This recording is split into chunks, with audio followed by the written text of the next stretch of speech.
Hey yo, how you doing, guys? It's me, the one AJ Anthony Jordan. And new MOW champ Double V Nico Luro. And as always, I'm Big Tone in the zone, former MOW champion. Congratulations to the new champ. He truly does deserve it. Thank you, sir. It did. Been a good battle between you and me this season, I have to say. It really has. Yeah, congratulations, guys. Congratulations. It's only fair that if you're going to have first and second, you also have last in the show. So that's the one. That's the one. But yes, congratulations to Nick, as has been said. Big Tone was a worthy contender. I was a good host, I hope. But anyway, what we're going for most more than anything is not only is the Ministry of Wrestling season over, it is the end of the wrestling calendar, as I would like to see it. Wrestlemania 41 is in the books. Happy New Year, everyone. We're into a new one. My overall thing before going into like a match by match, this is the first time I've always been a bit unsure about two nights. This is the first time I really thought you could have given me one solid good night as opposed to these two nights. That's my thought going into this. I'd agree with that. To be honest, since it's become two nights, you got to remember, I'm coming from a place where I've experienced the two nights live myself, and I can tell you, going into the SoFi Stadium night one was a radically different experience to night two. Even though night two, I would argue, at WrestleMania 39 had the better wrestling. You kind of get into the stadium on night two, and you're like, okay, let's go again. Let's get hyped up. Whereas night one, you don't need that. You don't need to boost yourself up. Like you're a Mania. You know, you're good to go. And I even think about when we're all gathered together and watching Mania. You know, one of my favorite Manias was when we were all together at my old place in Dollis Hill, and it was one of the last. It was one of the last ones where it was just one night. It was when Cena came out as the Doctor of Thugonomics and trolled Elias. And it was epic. It was like 6-7 hours long. Like, you know, it was a slug, but it felt like a big deal. You know, it felt like, okay, obviously it's WrestleMania. Of course it should be this long. It's the granddaddy. Yeah. I think it's one of those things that you can't help but feel drained of it because there's that WrestleMania hype that you have. It's like Christmas Day. No one's excited for Boxing Day. You know, you can have... yeah, no, but Christmas Eve gets you in that, oh my God, it's tomorrow. Yeah. Boxing Day is like, oh, that was cool. I'm still off, but that, you know, it's not yesterday. And I feel like that's the thing. Now, you can have good matches that can bring you in, as you said, a la 39. This year, dare I say, I think, take away the first match of night two, I think like one may have been the winner. I think it's hard to argue that. Yeah. So, guys, Big Time, I'm going to let you take the stage. But yes, these three guys spent both nights together. The other two we were all together for night two, but we done both night one and night two together. Tone, your thoughts of 41 before we go into a bit of a match by match breakdown. I mean, overall, like looking at it and having time to digest, I would say that this wasn't necessarily a bad Mania, but it was a very mid Mania. It feels like it could be any other show on the calendar year. It actually might have been bumped up to a good show if, say, you took the matches that was good and just put them on a single night event. Like some of them were really filler. Like no disrespect, but something like Raw could have had New Day versus the Viking Raiders. Like it's just stuff like that, little things like that. There was no bona fide classics, but a couple of matches, I would say. But, you know, talk about removing, that feels like the ultimate swap. That match should have been, and look, we'll get into it, but that match should have been the Fatal 4-Way for the SmackDown Tag Titles. It shouldn't have been the match that it was. But I agree. If they were both on, that could have been saved for Raw. 100%. Absolutely 100%. Okay, so let's go with this, and we'll just go for it on a match by match basis, and we will kick off with night one, the first match of the night, which saw Gunther, the former World Heavyweight Champion Gunther, take on the new champion, main event himself, but first match in booking, Jey Uso. I mean, okay, what can we say about this? What can we say? Congratulations, Jey, I suppose. Oh yeah, definitely. Yeah, it was a solid enough match, but nothing that blew my socks away, and I'm very, very, and I don't know if it's the ref in Gunter's ear or if it was Gunter that done it wrong, but that was too quick of a tap out for a man who's been a monster for most of his career. You don't tap out that quick. You do not tap out that quick. I can't justify it myself just yet. I don't fully understand why they didn't do the Austin Bret Hart story for Mania 13. Pass out. Don't tap, just pass out. At least then you've preserved him because he refuses to tap. But that wasn't just a tap. That was, as you said, a quick tap.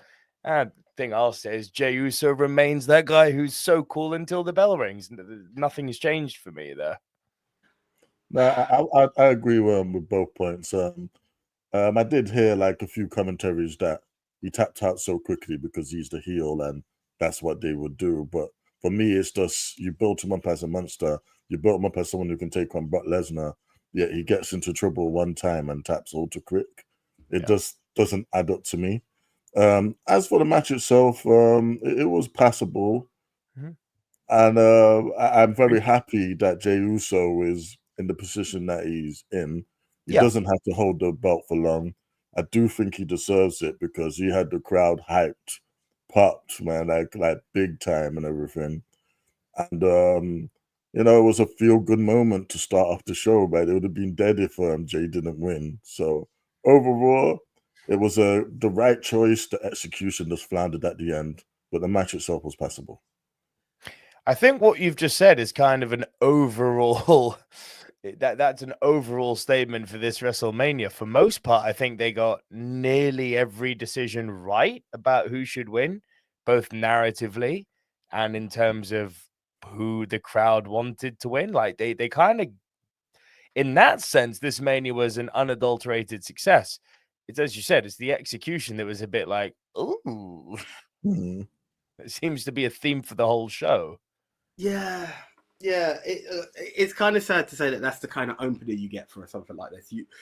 I think everyone was happy, but it wasn't even the pop that you would expect for a man who's won the title for the first time. The underdog who has not been able to beat a man for 3 previous matches, Yeah, we get it. There was a point where we thought he was going to be fodder.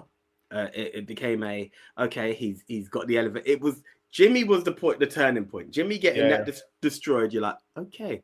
No. There's something here. A receipt is due. Yeah. Look, congratulations, but we could have had a bit more. But yeah, look, it was a decent match. Just let's get a bit more. On the quick tap, actually, let's also not forget that pre-Jimmy, the big storyline was that Jey was legit afraid of Gunther, which is why his last promo was, "I'm not afraid of you anymore."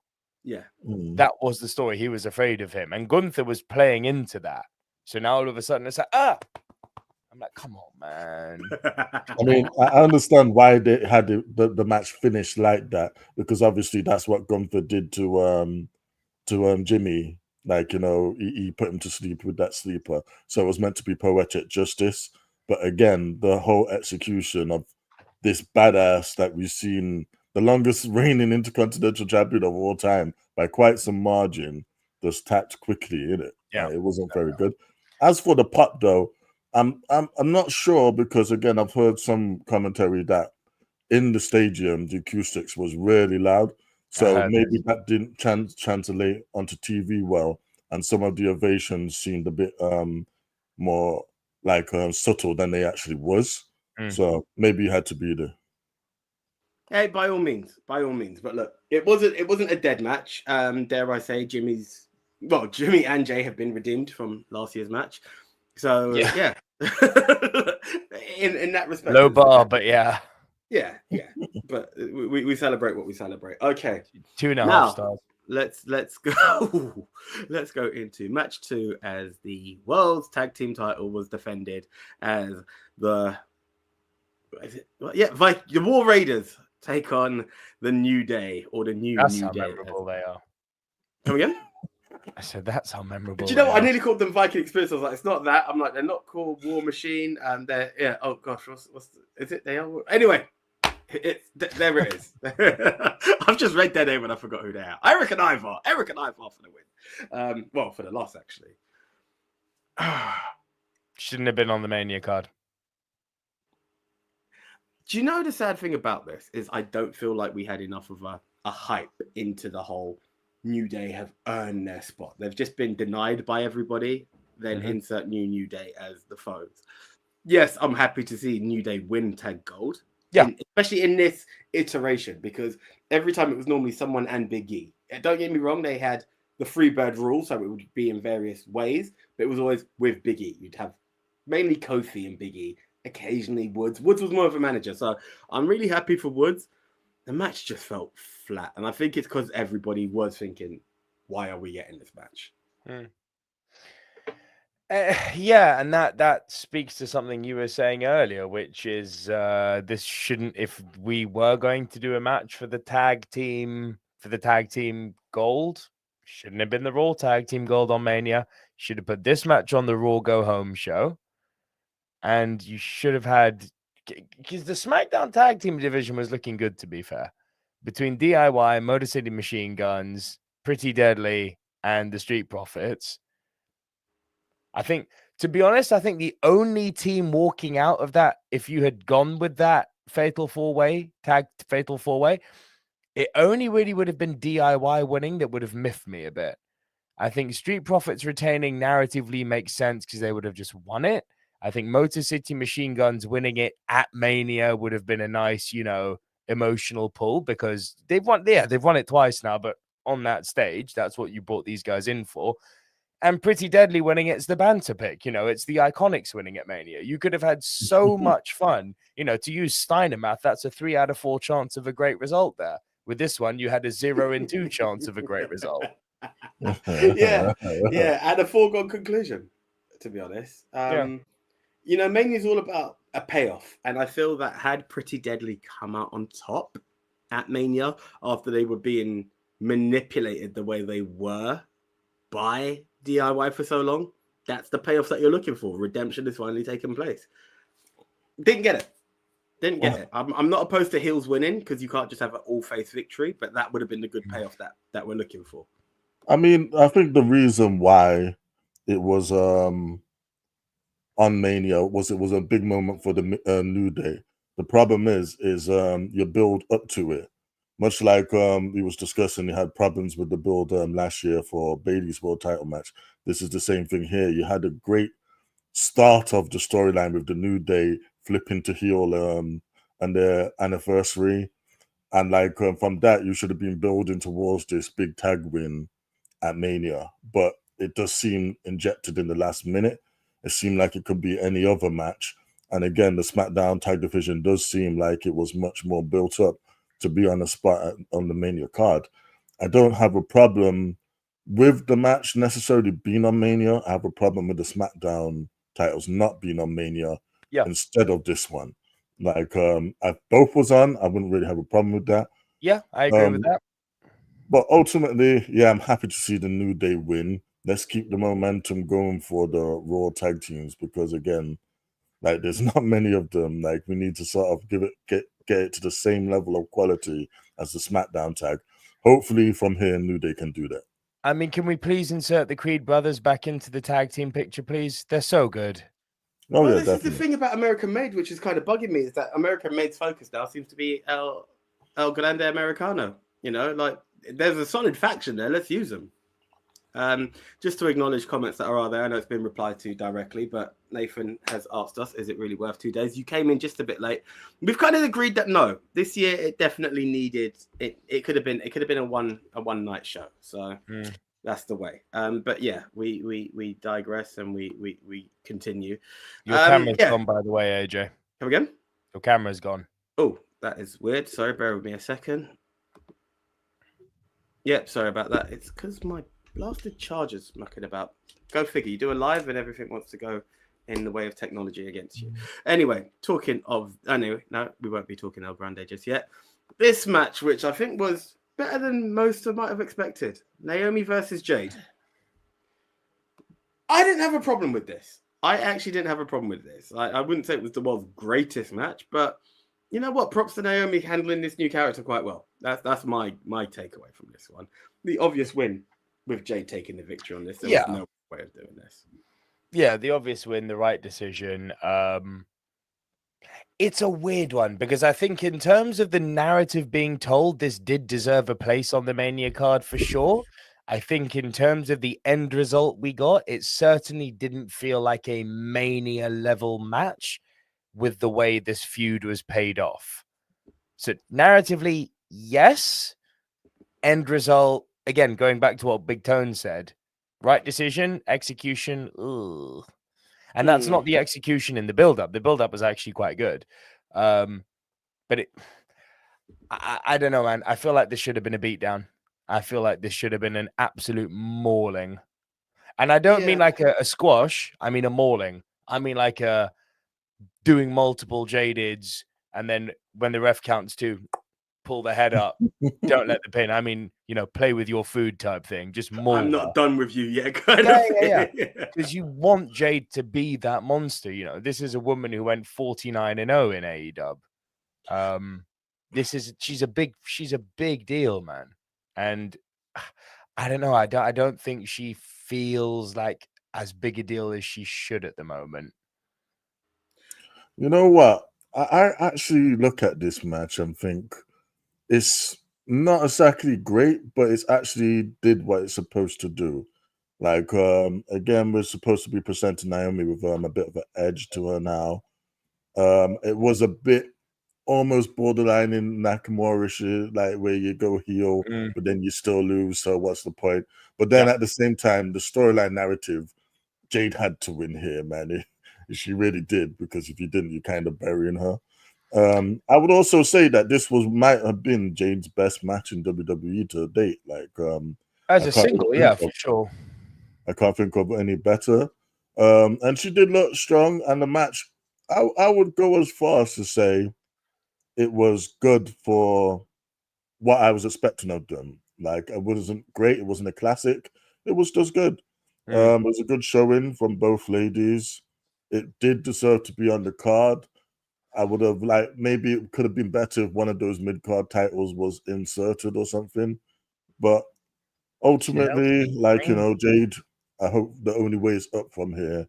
Naomi, don't make Naomi just start getting buried from here, though. Because come on. I think you're going to see Naomi off TV for quite a long time now, unfortunately. Well, had she got the mauling that you asked for, I think the interesting thing that's happened with Naomi is this happens to be one of the best runs WWE have given her. Now, could it be because of the story and then fade to black? May well be. No one laugh at the fade to black statement. But on the other side, it's what is next for her. But now I think this is where we have the element. It's unfortunate that she's on SmackDown because Chelsea's a heel. She would be perfect right now in this iteration to be the perfect a person in a feud for a mid-card title, Jade? But no, Naomi. I think Jade could just start working her way to the top. Jade obviously would be a good US champ. Maybe that's the way we go. Yeah. See, that's where I see Jade again. Give her because again, going back to AEW, she never had the big shot in AEW, but she always felt like the star piece attraction in the women's division, despite only being a mid-card holder. I think you could. I'm not saying she's got the same ability as Gunther, but I think you could attempt to give her a similar run. Let her go and murder a mid-card belt holder, be that Chelsea or Lyra, and then have an epic run with it before going up to the tippity top. That would be how I book her personally. Look, I'm not opposed to that. I agree. But I think in losing, maybe if Naomi does vanish, let Jade have that run and let Naomi be the one to take it. I think Naomi working with the mid card would be a good thing. She's a seasoned vet at this point. Yeah. Let's help enhance the talent with it. And you want to address Nathan's question? What's that? Do you want to address Nathan's question? I saw one that I saw was in relation to the lack in merit. Yeah, just bring it up. The one before. Yes, I mean, look, the statement is that we're going back to in my opinion, Wrestlemania is supposed to be the best of the best. 2 days feels like any normal night plus the special guest in every minute. Is it lacking merit? But this is the thing. Look, 100%, I feel we're in a position where Mania should be that moment. You can't escape the excitement that you have for Mania. When it's 2 nights and then you feel that you're inserting, like Big Tone said, matches along the way just to fill up 2 nights of a card. It's there. You're not. It doesn't. Night 2, for all of its credits of having the big one that we're going to address later on, you still feel like, yeah, Mania's happened. Once Mania's happened, Mania's happened. You know, and the initial night hype, you can't replicate it for night 2, even if night 2 turns out to be the better card. That hype going into it, you know, the then, now, forever, the tension as you get to the final countdown, and as it fades to the back and Mania starts like, oh my god, it's WrestleMania. You can't replicate that 2 nights in a row. You need, I mean, look, we've discussed it. I think it should be one night. You know, the other way of describing it is New Year's Eve. You could see New Year's Eve happening across the world, but you don't get excited until it's your New Year's Eve. Once you've had that midnight count, that's it. You can't tell me like, oh, Australia's 24 hours ahead or behind me. Oh, here we go. Yeah, it's New Year's Eve again, guys. Happy New Year. Like, I'm happy for you guys, but I've had my New Year's. That adrenaline, no pun intended, has left my soul. You know, it's just the way it is. So I mean, I totally agree with both of your guys' points. I mean, my own argument for the 2 nights is I feel it's good to give people moments that they deserve. For instance, like when Sami Zayn and the Usos were in the night 1 main event, it made me feel like warm to my stomach that like Sami Zayn got a WrestleMania main event. It made me feel warm to my stomach when Stone Cold and KO got a main event. You got 2 main events. Yeah, look, you're dude, not going to get that with out the 2 nights. What a way to open the show, though, right? Yeah. Oh, definitely. Yeah, these are the situations that you're going to get along the way, and it's difficult. It genuinely is difficult to know which way to go about it. It's good, but then we have that feeling. We'll bring it up later when we talk about main events. Let's go on that one now. What's the next one? The match that I'm very happy to have lost in points, but I'm star rating quickly for the Jade Naomi match, just since we are reviewing. What we're saying out of 5, yeah. Yeah, 5-star. I mean, we can go 6-star in the Tokyo Dome, if 7-star in the Tokyo Dome if you want. What, should we do Jay and Naomi? What's that? Shall we do Jay and Naomi? Jay, I've given 2.5. Let's go for a scoring on each. Starting with Gunther and Jay. Look, I mean, there's 2.5 star for me. Yeah, exactly. 2.5. No disrespect. 2.5. Yeah. For yourself? Yeah, 2.5. Honestly, no disrespect to the tag guys. 1.5. I'd go 2 for this one. 2. Yeah, I would say 2. It did what it needed to do. As long as it's not a bad match, it's just okay. Cool. And the ladies, Naomi and Jade, I'm gonna go 3.5. Like, if out of all of them, I think that's the best match we've called out of everything that's gone on. 2 again for me. I would say 2.5. Like, it was in fact, no, let me say 3. I feel it was a good match. I feel like I'm overhyping with 3.5. 3 is where it sits for me. I think 3 is the elements with the no. When I think about it, I'm like, well, that's a very big. That's a big one. Yeah, it's a 2 for me. What's the next one? Right.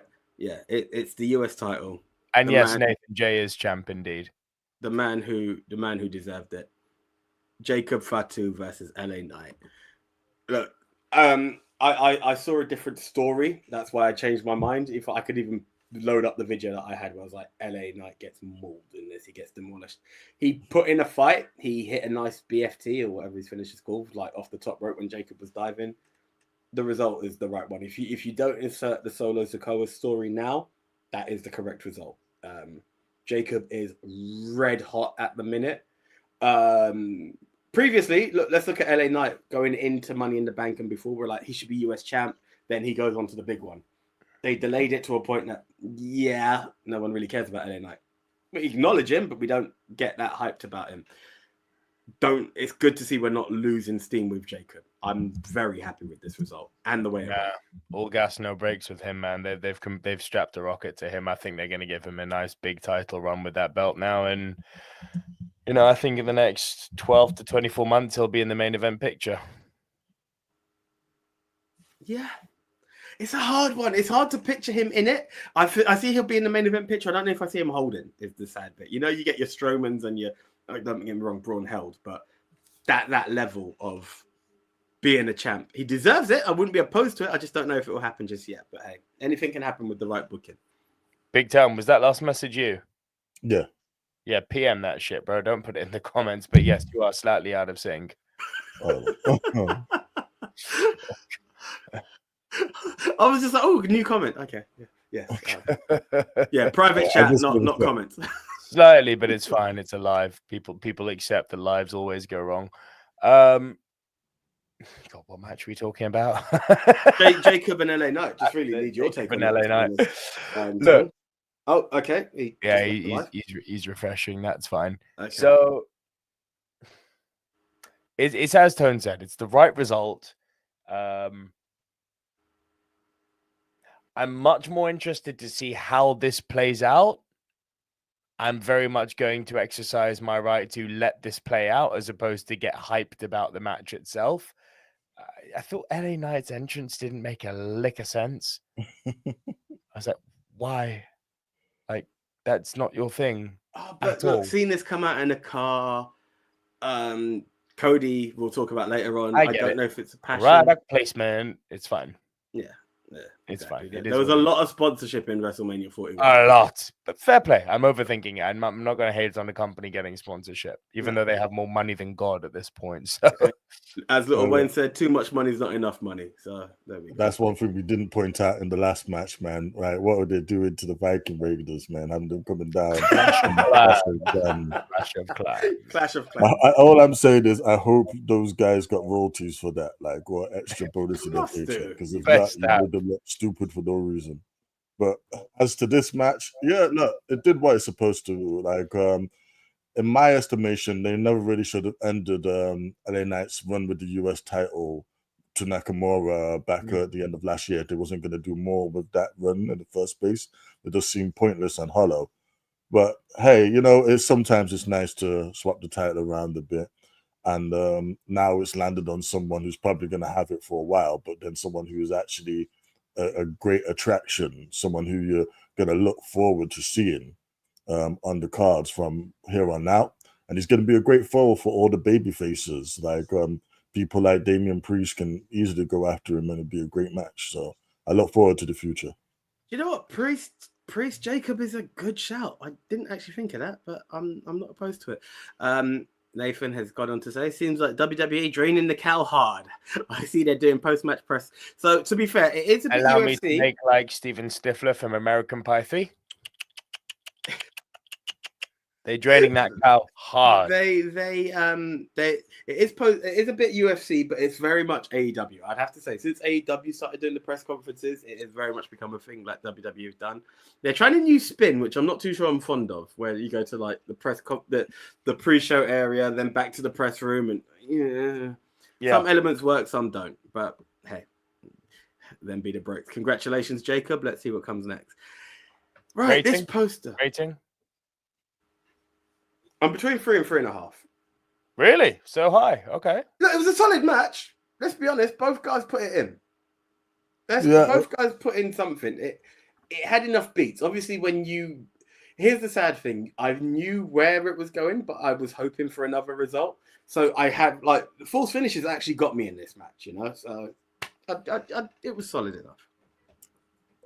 It did have an excellent spot where Jacob was doing his moonsault and it sort of landed in a BFT. That was good. So on that alone, I think I would give the match, 3 stars. I feel it was good. It wasn't great. It was just good. Yeah, I'm leaning between a 2.5 to 3. I think you're right though. That spot was cool. Yeah, so let's go 3. Sorry, what? I'm better now? No. Yeah, okay. Yeah. I'm between a 2.5 to a 3. So yeah, let's go 3. Yeah, overall 3. Not bad. Right. Okay, this next match, sadly, the great luchador that is Rey Mysterio was not available due to an injury which happened like the night before. And we swapped one Rey for another. Yes. Rey Fenix, who only recently debuted on SmackDown, has had his WrestleMania debut against El Grande Americano. I don't know if I would have changed the result, being that it's Rey Fenix's debut. Right.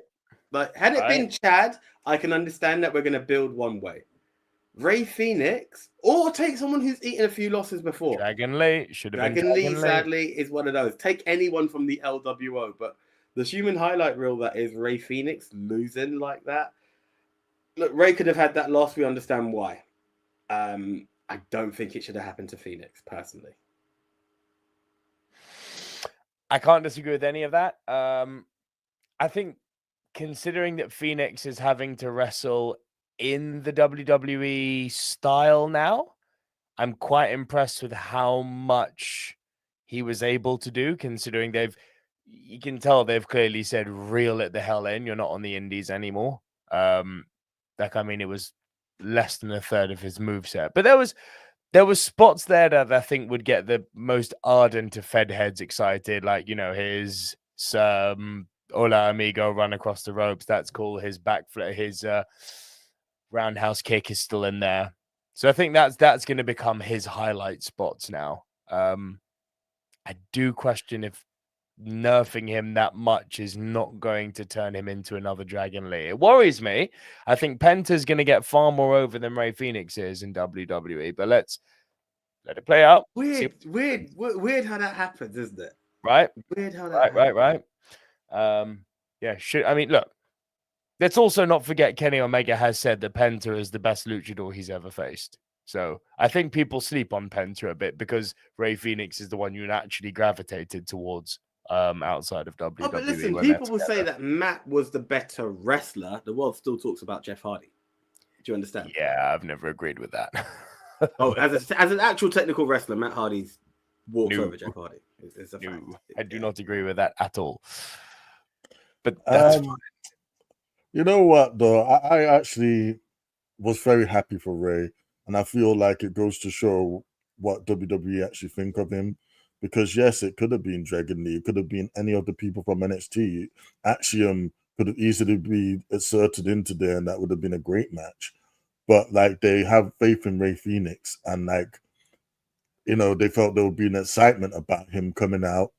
And like, to be honest, I've got to say, so far, WWE have seemed to have gone out their way to make every AEW crossover come across pretty good. They put them in good positions. It's true. Like literally on NXT, everyone who's gone there has been featured in a prominent role and won gold.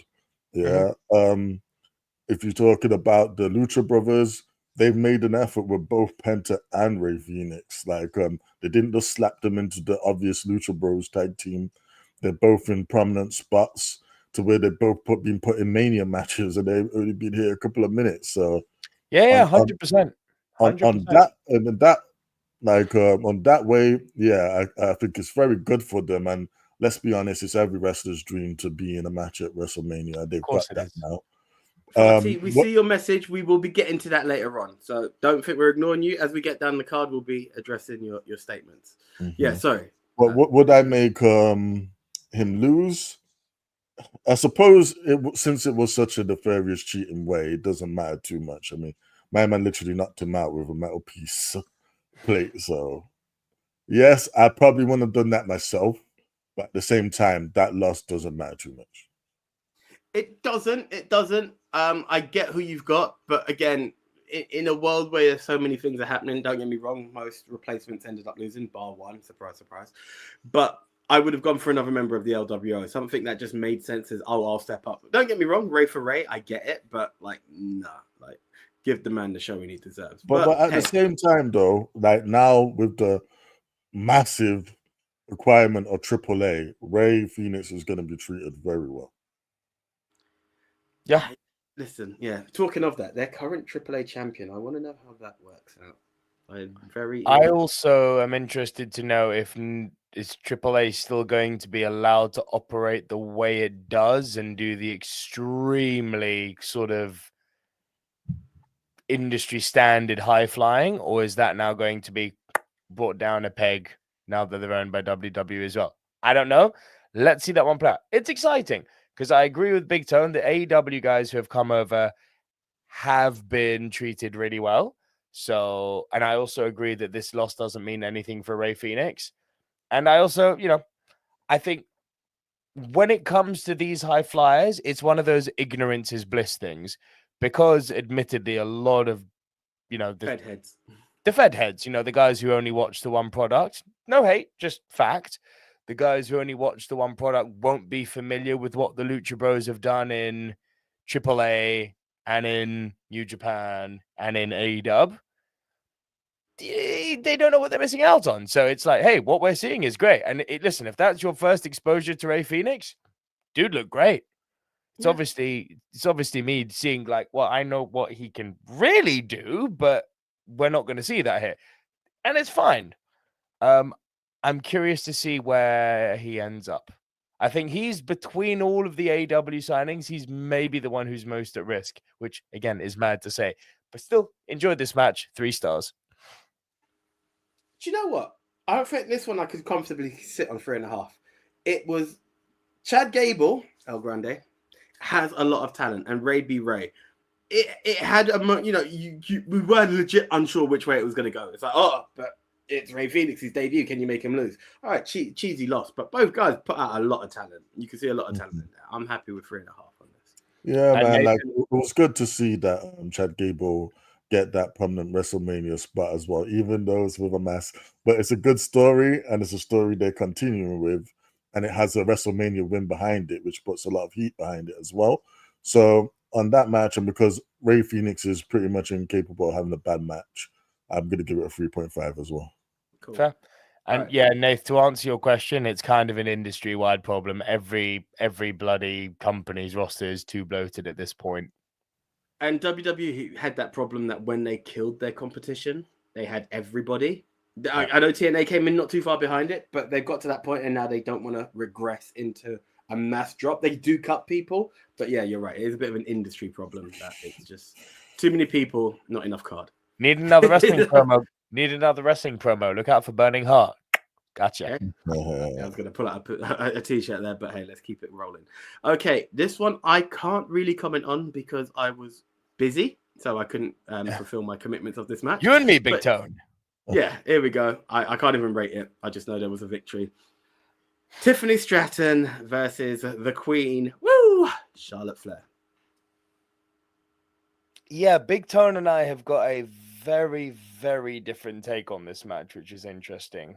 I will say that your co-worker, AJ, was more in my camp in how this match played out. Yes. I thought it was very messy. Very, very messy. There weren't any botches per se, because these two are good at what they do. It just wasn't clean. There was like the footwork they were doing meant that the moves were being carried out too slowly. The transitions from one move to another was very slow. It was almost like they were having to call audibles on the fly. They weren't in sync with each other.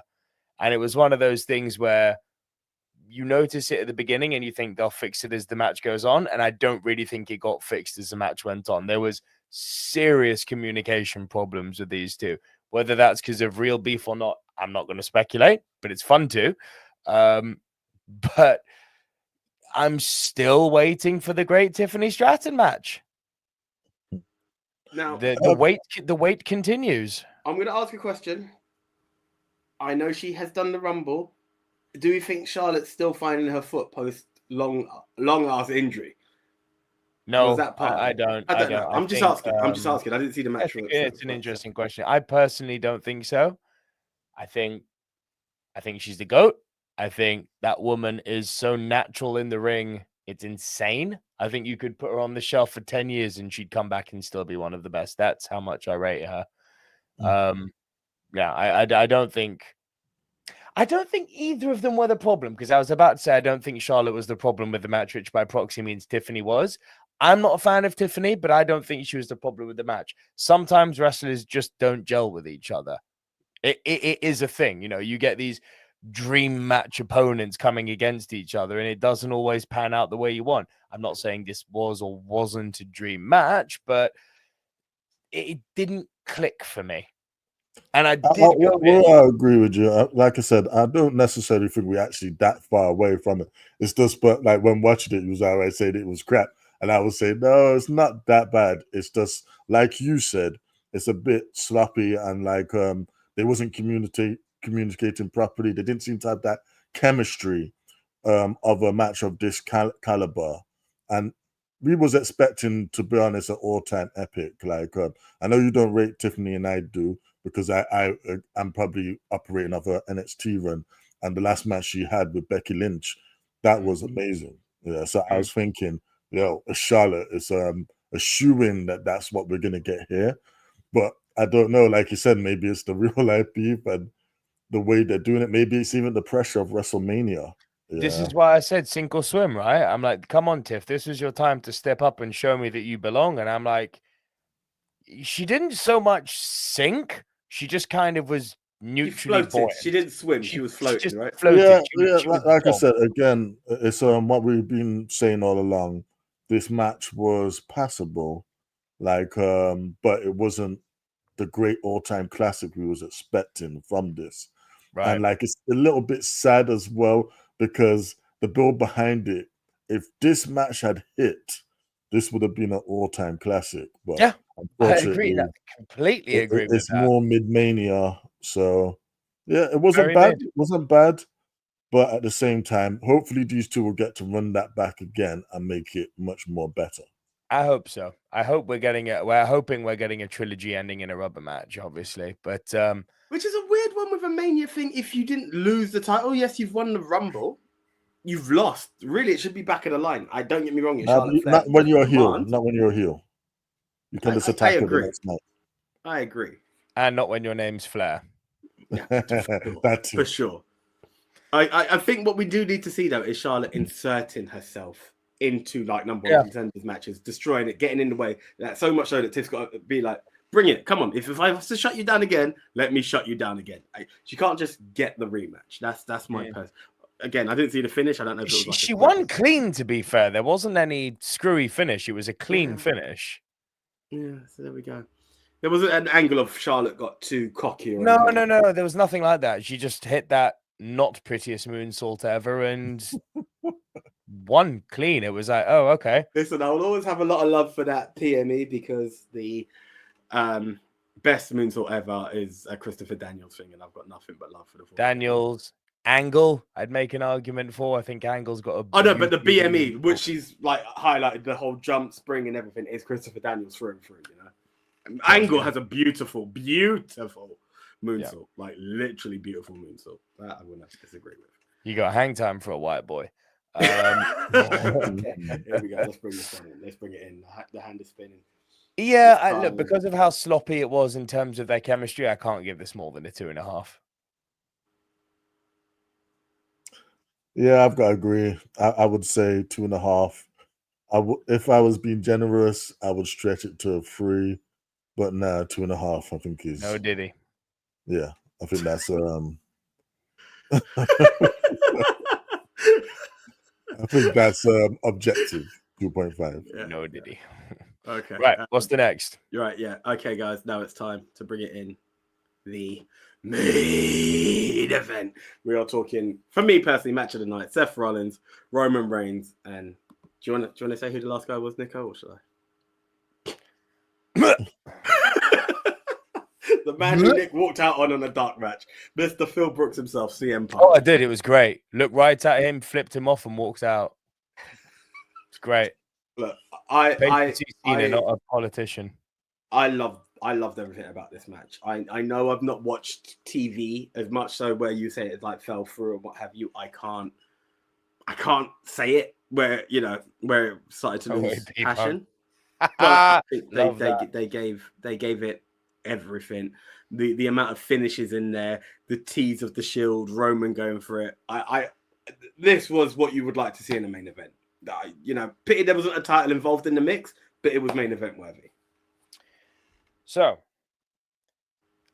there's a take I have on this, because I was vehement that this has no business being in a main event. Having seen it, I still feel that way. Not because anything was wrong. I love that comment. Not because anything was wrong with this match. This match was great in terms of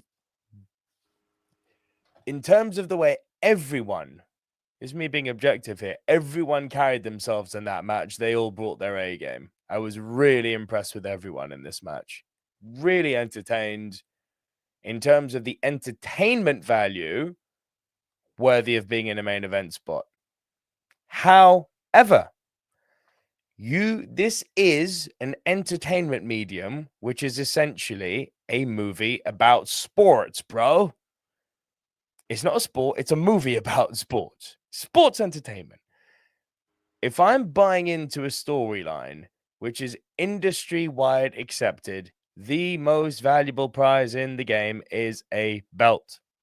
When there are 4 belts on the line, 4 world championship belts on the line, under no circumstance can you put this match in a main event. It's just not right. Now, does that mean that the world title match has a tough act to follow? Yes. Who was it that followed bloody Taker and Shawn? Triple H and Randy. Right. Who was it that followed Rock and Hogan? Triple H and Jericho. There you go. Poor Triple Poor H. Triple H. So this is what I'm saying. It's like there are times, there is no doubt, where the narrative can exceed the hype of the world title match. Great booking, well done. You can't betray the industry acceptance that the big gold belt, not the big gold, but the big world championship, that's the prize, man. That's why you put 29 men or women over the rope. That's why you go into a big monstrous structure called the Elimination Chamber.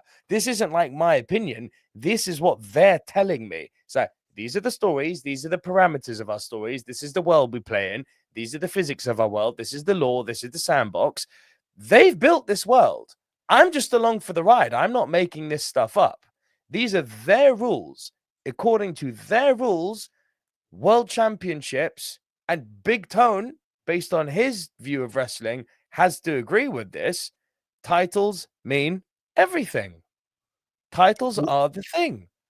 You can't tell me, irrespective of how great this match was, and it was freaking great, and irrespective of how great that moment was, there's a great moment that we're going to talk about for years, and there was nothing on that card prior to this match that had all 3 of us reaching decibel levels that our testicles shouldn't have allowed because we were so hyped, right? It was fantastic. Sorry, it shouldn't have been in the main event. No, look, Whereas, like, I do agree with the sentiment, yeah, because, like, I do think the world title should be the most important thing in the company and the one thing that you're fighting for.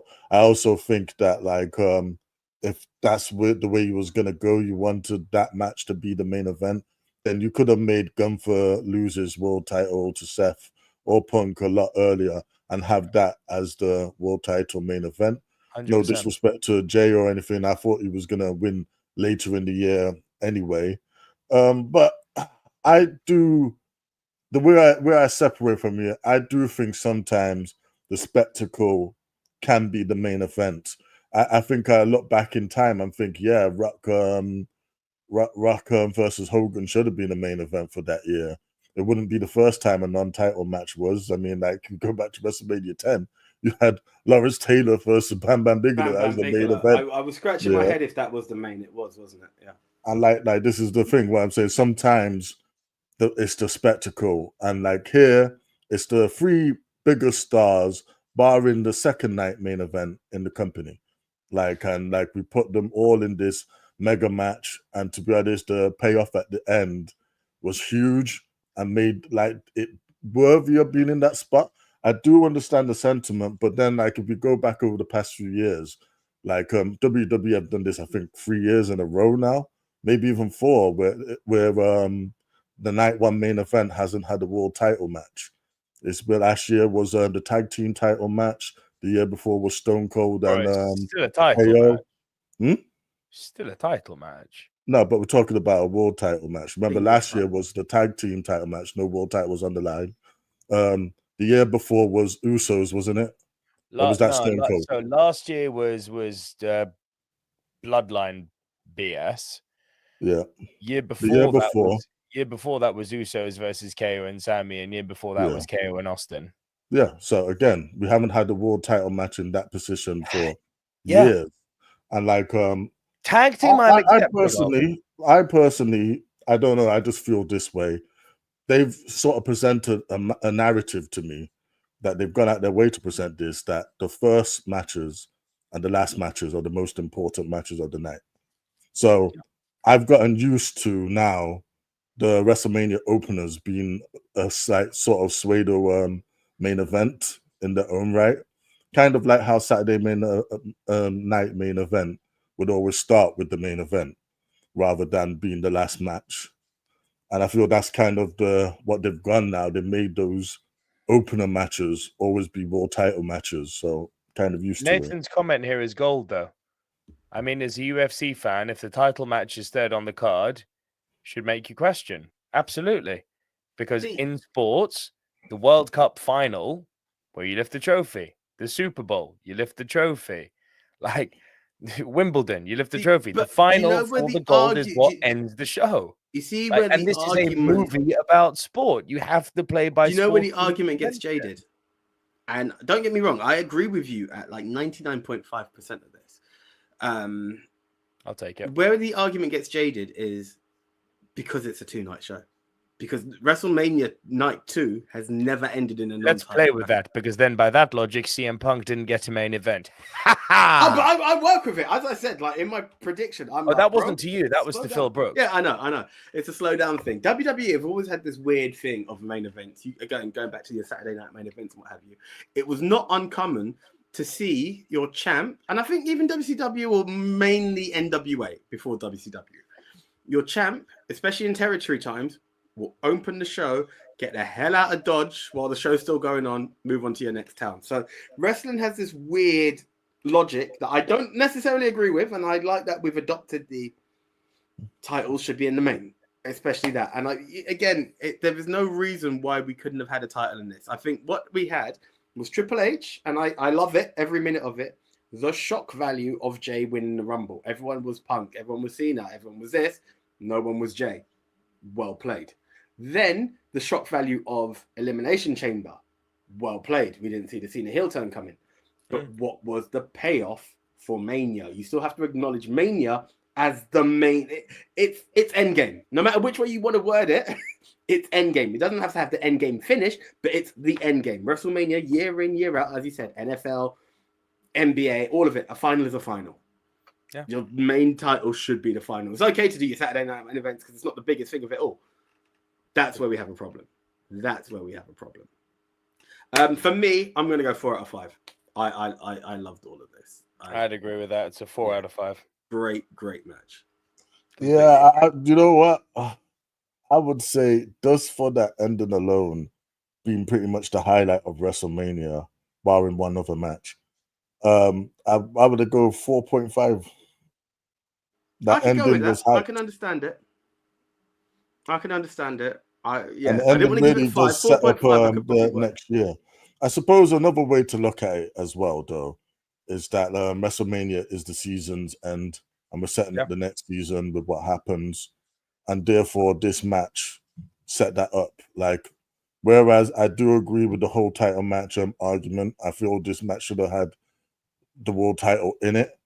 Since it didn't, I've got to respect the fact that that was the moment of the night. That was the biggest match of the night. And at the end of the day, shouldn't the biggest match of the night be in the main event? Look, Shawn Taker 2 was the last match, and there was no titles in it. Yes, it was Shawn's farewell. Was it SummerSlam or Mania that Flair retired? It does happen that a title's not there. Mania. Yeah, there you go. There are moments when you take out a title, but then it's normally a grand farewell. If Taker Styles was a farewell. Anyway, Fatih, your time has come, my friend. The women's triple threat: Rhea Ripley, Io Sky, and Bianca Belair. Just to anyone who's wondering what I'm talking about, here we are. We're talking about Rhea Ripley being involved in the match, where Rhea Ripley on the Netflix logo. Fatih has also mentioned Rhea Ripley Women's Championship wins WrestleMania 40. I have Yeah, a feeling this is a troll account. Just it putting could that be, out but I'm just gonna acknowledge that you've asked for it. I don't know. There could be barriers behind it.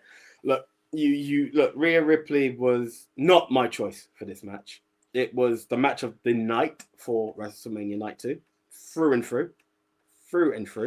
I said it before, Nick. You've always mentioned what does NXT mean in the main roster.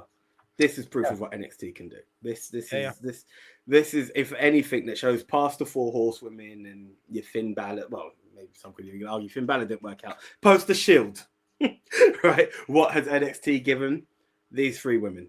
These 3 women are definitely a product of NXT that you can be proud of. I mean, granted, Tiffany might also fall in that, but we're still mixed on, if she's ready for the main roster based on the conversation that was had. These 3 put on a match that they should be proud of. Absolutely owned it. Came out first part and just dominated. Kicked rear end from beginning to end. They had it in all angles. 2 years in a row that Io Sky has been on the match of WrestleMania. Yeah, I listen. I'm very happy that we could talk about underestimation. How a company doesn't value someone, but sometimes you have to look at the credits and merits that have been given along the way. I like that she's, as I think you said it in the cab home yesterday, she's a bit of a Sami Zayn. You can't sleep on Io, and be it the Money in the Banks, be it the title victories when she's meant to be squashed. Even take it back to Puerto Rico where. The crowd loved her. I was so happy. The reception and the respect just shows exactly who she is. Yeah, look, absolutely loved everything about this match. Io Sky kicks all sorts of ass. It's one of those very funny things, matches like this. The build up to it, awful, because of how they made Bianca and Rhea look. The payoff, class, absolute class. And yeah, they put on such a good match that while it was going on, I wasn't thinking about how bad Rhea's been looking for the last few weeks and how Bianca's been actually a face who's been booed. I'm like, now that's some achievement, but it's like, you know what? When it push came to shove, they put on a great match. I just wish we could get to a utopian booking system whereby you don't make your big stars get booed and look weak. You do the good booking in the build-up, and then you also deliver matches like this. But that would be a utopia. But yeah, match absolutely ruled. Yeah, man, this match absolutely slapped, and for me, this was definitely the match of the night. In fact, it might be the match of Mania, to be honest. It brings me to an interesting question that I questioned myself. I pondered on this, if you will. Should it be a thing where instead of aiming for the bigger star power in main events, should they be ending for what is going to be the best match? Because if that's the case, this really should have been the last match we've seen on the card. Yep. Because this was a main event, it was worthy of main event status, and all the goals delivered. And this is what NXT is truly for. This is the main event factory that they want. They want to push out people like your Ripleys, your Biancas, your Tiffany's, your Eos, yeah, and now Brum Breakers probably going to be up there. And that, I think that's what the purpose of that is. In terms of how the company feels about Io, I think they've really gone out of their way to show that they hold her in such high regard. Because on paper, this match shouldn't have been like a triple threat match. I always thought that the WrestleMania match for years was Rhea and Bianca. Yeah, Rhea and Bianca. On paper, that is WrestleMania surefire. That is a Rock Austin of the women's division. Rhea and Bianca going after each other, but they put her in there kind of in the role that Chris Benoit, and I don't know when I'd say his name, but but kind of in the way he was inserted into that triple threat, he was sort of the one not to bet on, yeah, because you had the all-time greats of Triple H and Shawn Michaels in there, yet he won, and this is sort of where they've done what they've done with Io, but they've taken it a bit further where she completely got adored and like pie faced for Oh, like disrespect. disrespect. But she's come here now, and she's beat both of them. So I guess they're trying to push her into that upper superstar territory. And hey, you can't argue with it. Like, you know, she had the best match of the night, and she walked out champion. Yeah, going back to your statement. Sorry, just before I do highlight this, Star power versus match quality. I knew. Yeah, that's what I was going to go to. But they've just mentioned the clip of Heyman going to town on that low blow. He did. Like, yeah, the 2 low blows were. He had a proper cupping session. But yeah, the tribal nads. Yeah, exactly. Yeah. He went for the relevancy right there. Trust me, he did. But going on to the I acknowledge you, my tribal. I think he wanted to go for he wanted to show the real, like, acknowledge. Yeah. Brings new meaning to this. How did this acknowledgement feel for you? Exactly. Oh man. Proper did the doctor's test. But yeah, going back to the women now, because we're on night 2, but well played, Dave.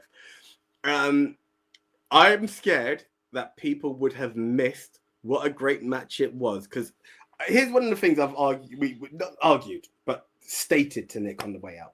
People say, give women's wrestling a shot, you know? And they'll say stuff like this and support women's wrestling and everything and the like.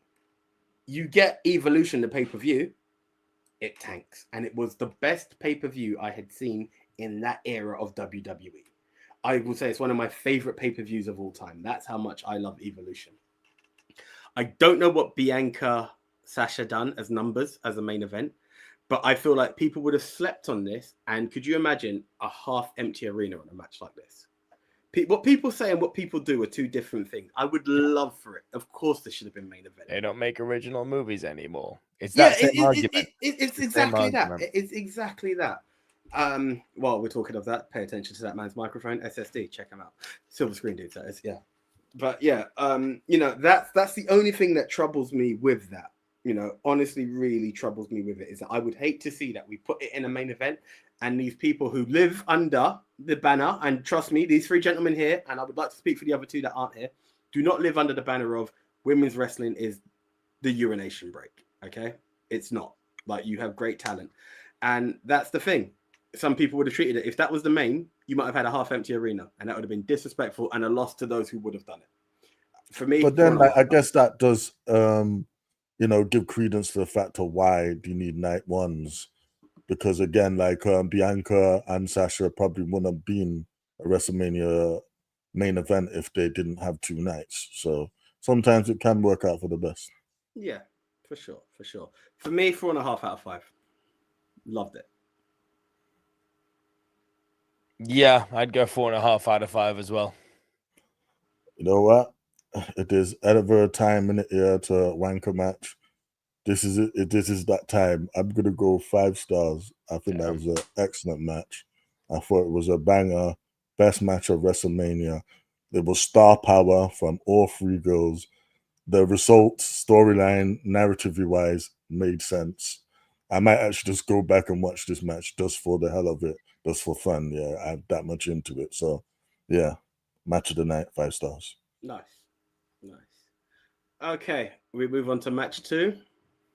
Drew McIntyre, Damian Priest, the street fight.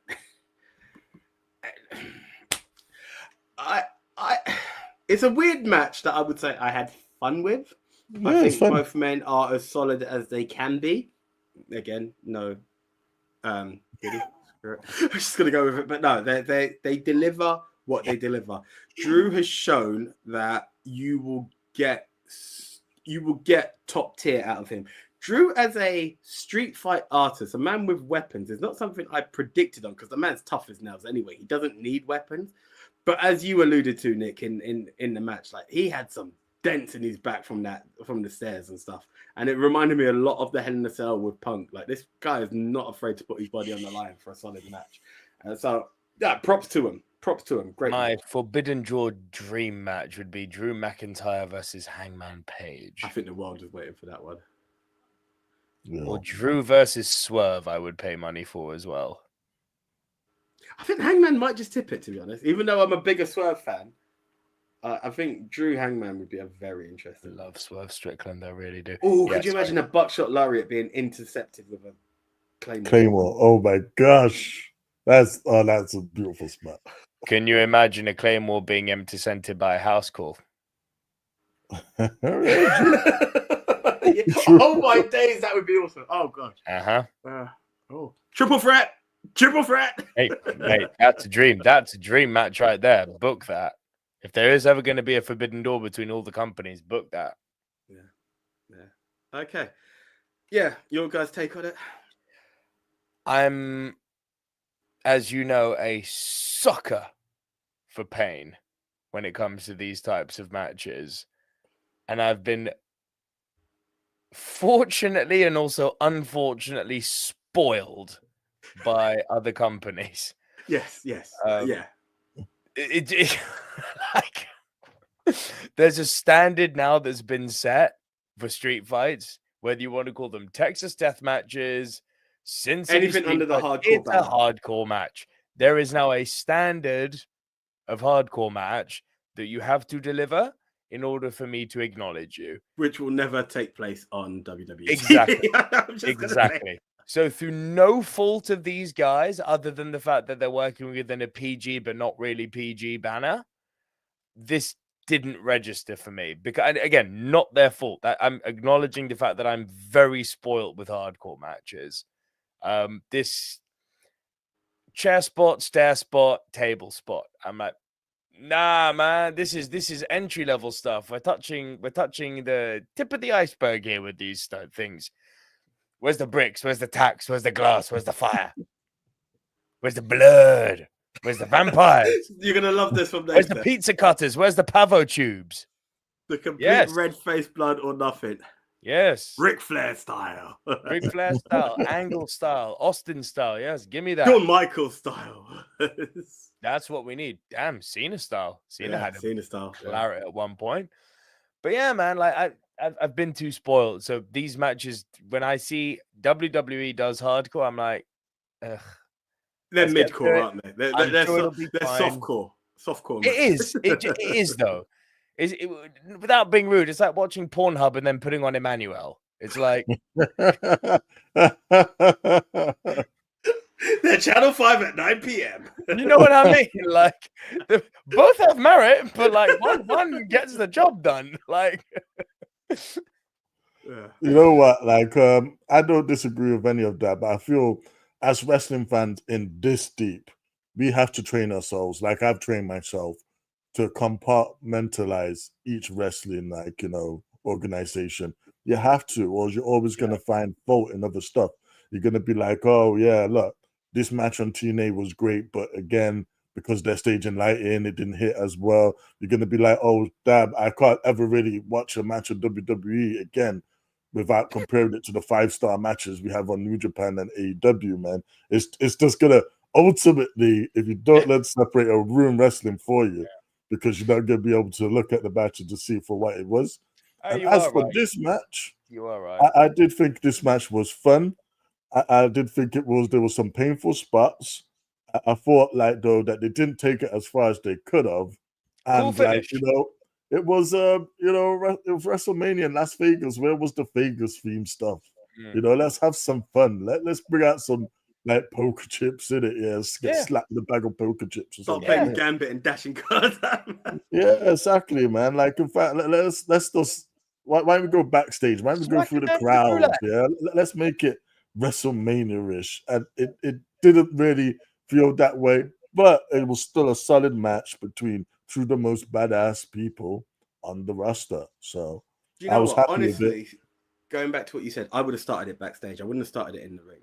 Like, give it a street fight feel. Do you remember Cena versus Eddie?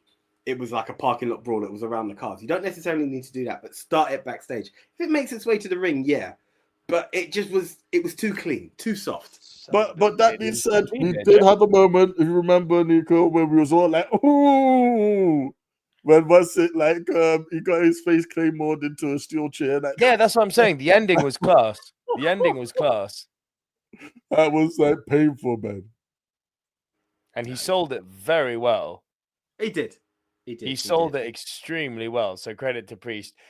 Again, I think Big Tone, I think you're absolutely right. Much the way I compartmentalize movies between indies and art house and, you know, big summer blockbusters, you have to look at them through with a different lens. I think you're quite right. You have to do the same with different wrestling brands. However, I didn't going into this match. I'll now practice that I'll practice that very, very healthy mindset moving forward because it's sound reasoning that.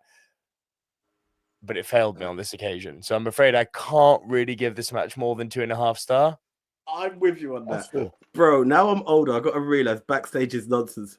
People are paying 5K to watch TV. Man are fighting, not in the ring. Listen, as a man who was at Wembley and despised the stadium stampede because I was like, where are they? I can agree. Where I disagree with Nath is that he thinks they're only paying 5K. I was gonna say, it was filmed in 5K, but it was not just 5K for a ticket. Yeah. Nathan, the front row seats for this year's WrestleMania were $21,000. 21,000. That doesn't equate to £5,000 UK. It's ridiculous money. How about now? Like, that's the only thing that scares me about WrestleMania coming to the UK. I'm gassed about it. Do you know what was mad? Mania 39 in LA. Do you know what front row was? Because I thought about it. Because I was like, oh, I'm probably never going to do a Mania again. Do I go front row? 10K. Obviously, I wasn't going to pay that money. Yeah. But it's just like, in 2 years, it's gone from 10K to 21K. Yeah. Violation. Man, and I love wrestling, but I ain't putting down these down payments on houses to go sit anywhere. For one night. No. 2 nights even. It's not worth it. I'm homeless because I went to WrestleMania. Makes no sense. It makes no sense. Right. Yeah. And the WrestleMania store as well was ridiculously expensive. I'll post a link to you guys. I won't really post I seen it and I was looking at it. I was like, these guys aren't great. Yeah. Or they've just got too much money. I need to send some my way. Yeah, exactly. If you could afford some of those stuff, let's go. Yeah. Did we all agree? I'm on a 2.5 spectrum. 2.5.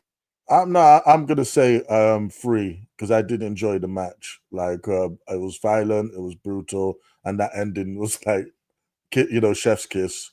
But it wasn't by no means like any better than that. So yeah, 3. Can I be honest though? This is the Drew victory I was looking for. Since the Warehouse Mania, this is the victory. I feel last year, okay, we all know it was part of a story, but now I feel Drew's had a good WrestleMania victory. Oh, Drew has for the last year basically been the equivalent to Frankie Kazarian, the Elite Killer. It's like, lose to Jey Uso and keep losing. It's like, huh? But yet we all still think he's this bad mother flubber. It's like, all he does is lose. It's like, yes, he needs the win. He needs the win. All I do is lose no matter what.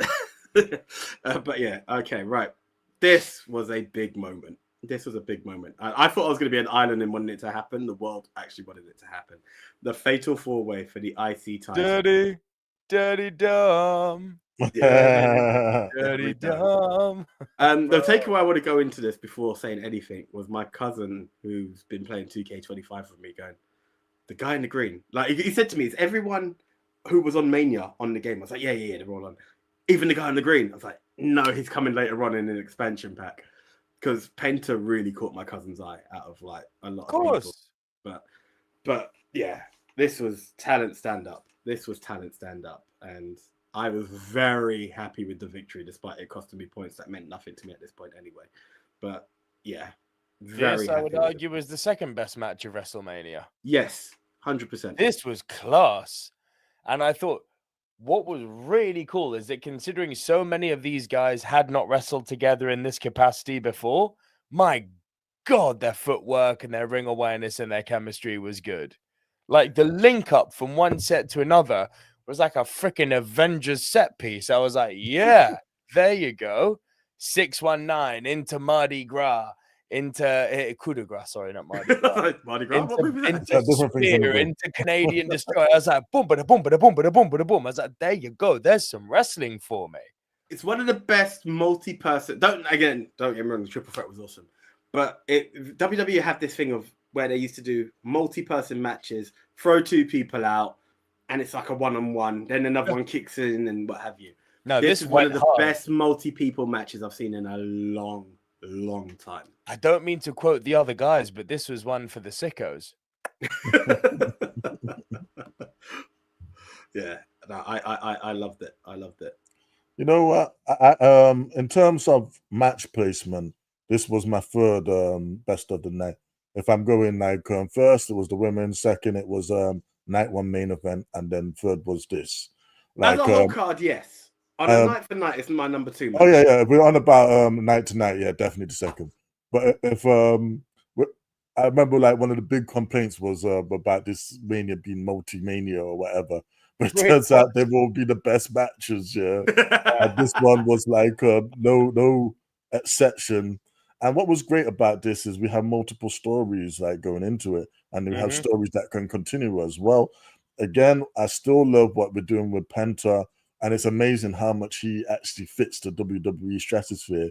He's just got that cool factor. People are gonna buy his mask all the time. Little kids are probably gonna love him like they love Ray, to be honest, because he just fits like what they're trying to do in the WWE. He's that larger than life, character driven individual. But man, Bron Breakker continues to show why he's on the rise here. Jesus, and like look for him, maybe not next year, maybe even not the year after, but he's definitely gonna be in main events. He's definitely gonna be he is a world champion, man. He's you can smell main event on him.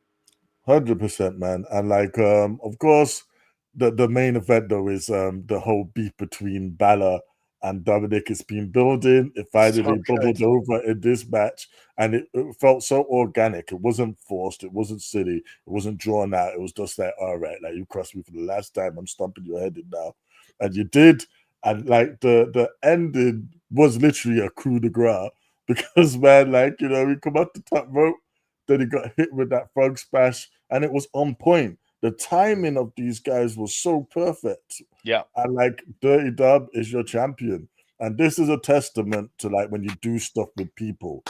Like whether it's as a heel or a face, don't just have them come out or smile or just be flying backstage. Have them do stuff.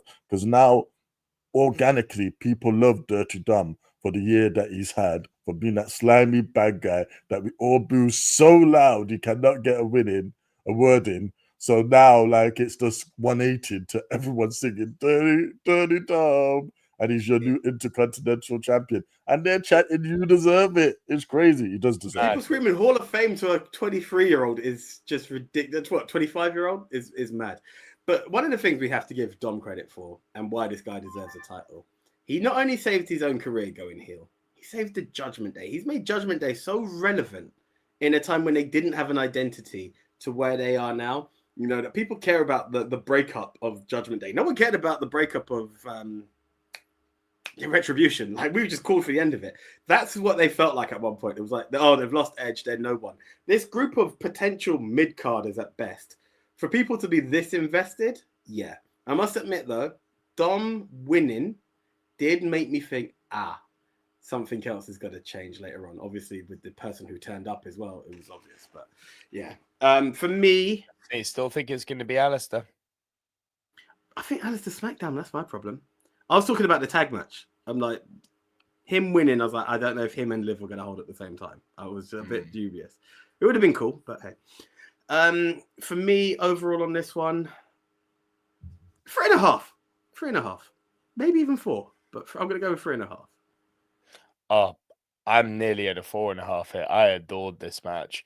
I thought everyone got the sort of showing that they should have had. It was a perfect match between spot fest and great match, which is a very difficult line to tread.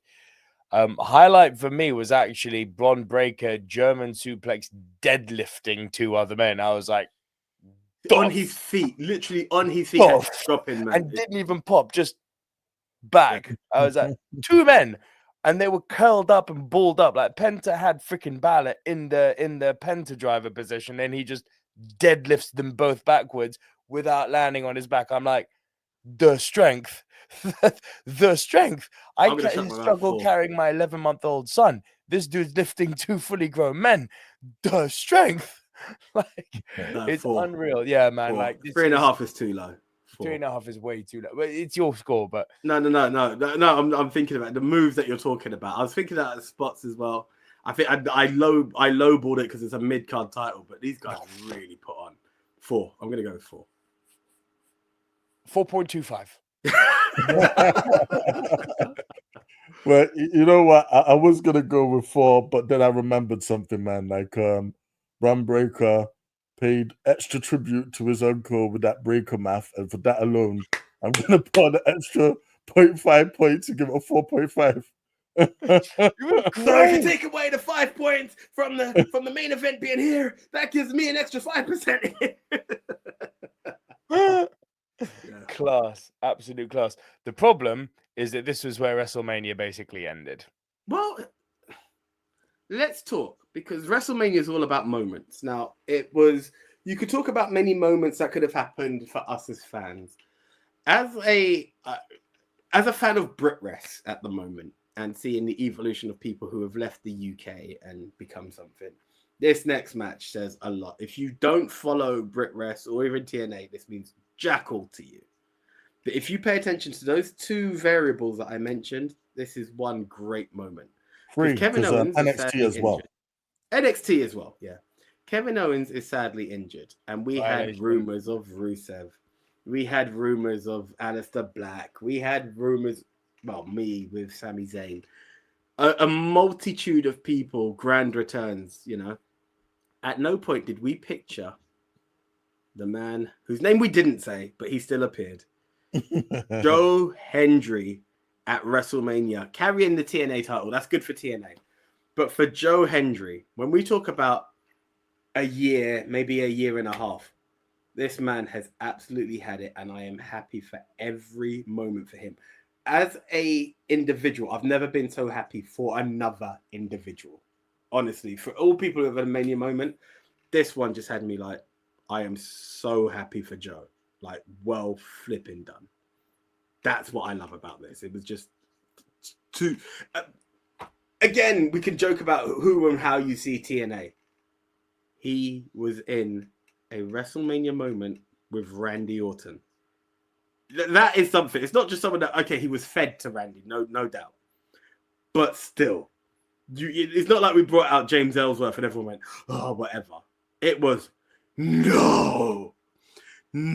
So for that, well done, Joe. Very happy for you. And then the bell rang. Don't be so skeptical, bro. You literally just said it yourself. You literally just said he was fed to Randy. Of course he was. And you were still denying it last night. Both Big Tone and I were the ones saying violation. It's not a violation. Then he RKO'd him 3 times. You know, maybe it's a violation. Look, on a Randy Orton basis, Randy Orton violates guys left, right, and center. It's a compliment to be violated by Randy Orton. Like, it just is what it is. No, you just made it gay. Like, no, I'm sorry. Violation. That is the pause moment.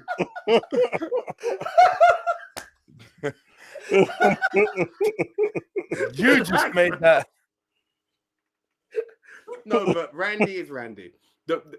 Here's the thing. You got to remember. Pause. Right.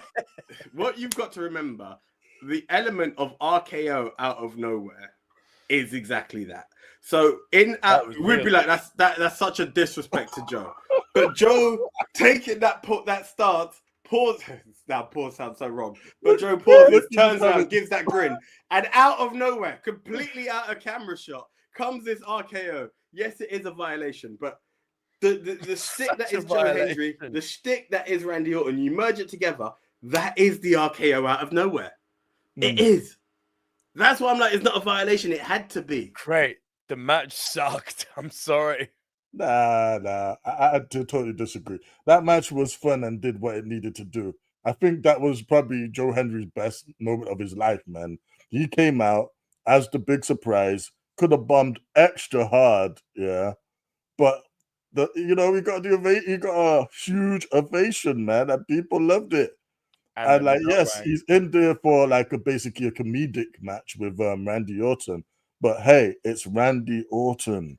We're talking about one of the greatest of all time at WrestleMania. you get to have this match with him. You get to represent TNA for the first time. He's walked down to the ring on the WrestleMania card with that title belt. Yes, it was a short match, but hey, he got some offense in. And then, like, basically, if you want to argue, oh, did he get married? Well, he lost because of his own hubris. He was stopped to pose, got RKO'd. Where the actual violation did happen, though, is afterwards when he's walking around the ring. And you knew it's coming. You knew it's coming. And that second RKO. You were disappointed by the second RKO, weren't you, Mr. Jordan? No, I was hoping because you know what it is. It was the whole. It's not a violation. It's not a violation. I was like, please let him be. Please let him be because I don't want to be wrong. Bang! It happened. And then the bigger violation came where I have to laugh, but it's Randy again. It's Randy. Is when Randy does the pose and then turns around into RKO. Yes. I'm like, you really don't rate man, bro. But at the same time, that's hilarious, though. Exactly. It's the comedic. And here's the thing: we have to remember. And Hunter said it best in the post-match conference. That was a blood feud about to take place with KO. You have to completely remove it from that. You can't do a heel. You then put it in a face. You still need Randy to still be cocky, arrogant. Randy, I don't hate it. I don't hate it, and I love it for Joe. I understand what you're saying. Then the bell rang. Plus, like, I'm hoping that this carries over to TNA and somebody, be it Kazarian, be it AJ Francis, be it like Ryan Nemeth, makes a video for poor Joe Hendry, like get him back. AJ Francis has to be the one. Like getting him back for what happened, like, you are banned from Mania. But no, look, it's one of those things. If I'm honest, if we're going to talk Vio, I still feel worse for Ray Phoenix than I do for Joe Hendry. That's the real. So, yeah. In that sense, I think it was good. So score? I mean, the match was nothing. It's a 2.5 in it. Damn. Okay. You? Yeah, 1.5. I'm gonna go the same. I think it was 2.5. Sure, just purely for the moment of Joe coming out, getting that ovation, getting that moment. The moment or the match, guys? They're all part of the same stratosphere. Like, like remember, moments in matches make the overall product. But the moment wasn't in the match. The moment was in the match. The moment was the finish. It's what you look at that match for. Like I said, that match was a comedic match. And the pop was what happened before the bell. The cool stuff happened before and after the match, not during. No, but like again, I just to have Joe Hendry there on a WrestleMania stage, man, that's ultimately cool for me. And like I'm sure it's the moment of his life for Joe. And like again, the match was funny. There was I entertained? I definitely was. 2.5, man. Like I can't give it higher because it wasn't long. It was a short match. Yeah. But like yeah, he got some moves in. He looked like a child next to Randy, poor guy. Yeah, but that's Randy's a monster, man. Randy's stature definitely shows you what. Yeah, the Land of the Giants isn't completely dead. Like No. that's what's happened there. Right. Here we go. Got to do this next. AJ Styles versus Logan Paul. Look, I respect. Can we get through this one quick, please? I just respect Logan. It was a decent enough match, but nothing to write home about. Yeah. It's what you expected. I just think the victory was wrong. Victory was wrong. Saw nothing new. Some interesting production choices for the intro, which I can give props to. Dead match. I mean, my only real takeaway from this match is that they actually value Karrion Kross quite a bit to like interject him and put him in this little spot at WrestleMania. Like they care about him more than I would have thought they do. So yeah, like on that basis, it's all right. It was nothing special about this match, and it wasn't a bad match. It was just a typical match. Yeah, on that point basis, I'll score now if you want 2.5. Same, legit same. 1.5. I think you're being too harsh. I mean, you're entitled to nothing. Okay, so I'll let you answer this one, Nick. Thoughts on Logan? Yeah, very athletically capable, peaked after 3 matches, hasn't shown me anything new since. My take is you're not wrong. Logan's a full-timer who's not a full-timer. If Logan was doing weekly TV, we might see the growth of Logan Paul. He's crafted his art. He can do what he can do, but he's not in it enough to develop further for stories to mean anything, and that's why it's there. I personally don't have a problem. His annoyingness is what I embrace with him as he comes out. I think he owns it both in ring and pre-match. He just needs to do more to be able to develop more. But he's worked very hard, and I would never argue his spot. I don't get me wrong, like he fits Jesus, in. I would. You could have taken this match off Mania for the sake of Pretty Deadly in a heartbeat. Yes, in that sense, yeah. But what I'm saying is, athletically, and will he give you a pop here and there? Yeah, he has those moments. But obviously, I have preferential matches. That's the thing. Yeah. I would say, Logan, I agree with everything that you said, Nico. I think he hasn't showed us anything new and kind of peaked to the character that he currently is. But this is where they have an opportunity now to build more. If he's going to be around more, let's make him that annoying heel that takes the place of Dirty Dumb. And the crowd just hate him. Let's have him do some. Yeah, but the thing is, the hate for Logan is actually quite real. No, but what I'm saying is, just give us an entertaining heel run. As long as he's entertaining us, yeah, people will always think highly of him. But right now it's just a bit like bathroom break. So no, he is literally a beer break. Yeah. So what I'm saying is just work hard this year, WWE. The stick is like past its by date now. Let's do something a bit more with him to make him a more entertaining and interesting heel. No, thanks. Talking Karrion Kross, I've not seen the video yet, but it does seem like he's had a bit of a pipe bomb on that guy's show. I don't even know his name, the guy whose show he was on. Anyone seen it? No. I can't comment just yet, Nath, but it does appear to be real. He's taken a bit of a pipe bomb to look a bit more relevant. I can't say much more because I've not seen it. But yeah, mid-match, just we need to see more. I don't know how I feel about this match. Oh God, we have this too. Jesus, I thought we were at the main event. Oh no. Let's get this quickly. Tag title match. The return of Becky Lynch, Lyra Valkyria. Look, Becky returned, told me that we're going to see a title change. It's just the way it was. Nothing would have changed my view on that. My biggest argument is not Lyra 2 belts, but going back to the three gents here, the discussion of the mid-card titles. The women's tag titles has always been a debate of what are we going to do with it. Then you've got the IC title. What are we going to do with it? The US title wasn't on the card. Don't put her on there when she can't make one belt relevant. It's an uphill struggle to make two relevant.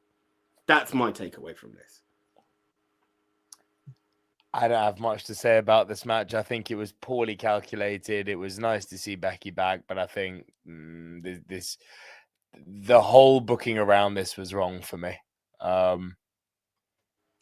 I'm really at a loss for words for this. It's such a nothing match. I don't really know what to make of it. In ring, what they gave me was perfectly fine, but I felt less than nothing when they won the tag belts.